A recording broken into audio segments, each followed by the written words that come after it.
আমরা নরসিংদী সায়েন্সের robotics lab 2018 সাল থেকে রিসার্চ অ্যান্ড ডেভেলপমেন্ট নিয়ে কাজ করছি রোবোটিক্স এবং ড্রোনের উপর।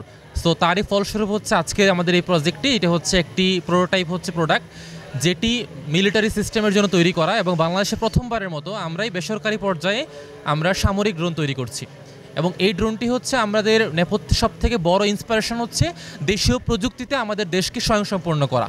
সো আমাদের নিজস্ব প্রযুক্তিতে যদি হচ্ছে আমাদের সামরিক ব্যবস্থাটাকে সমৃদ্ধ করতে পারি, তবে আমাদের প্রকৃতপক্ষে আমাদের প্রতিরক্ষা সিস্টেমটাকে এনরিচ করা সম্ভব।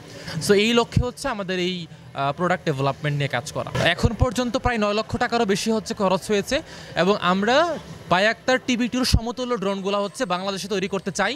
যদিও এটা অনেক আরও বিস্তর রিসার্চ অ্যান্ড ডেভেলপমেন্টের বিষয় এখানে জড়িত।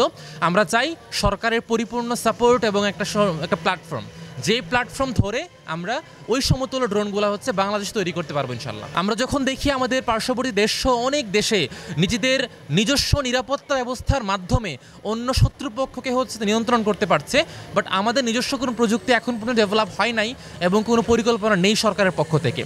এই ধারণা থেকেই, এই লেকিংস থেকেই আমাদের ইন্সপিরেশনটা, যে আমরা আমাদের নিজস্ব প্রযুক্তি আমরাই তৈরি করব।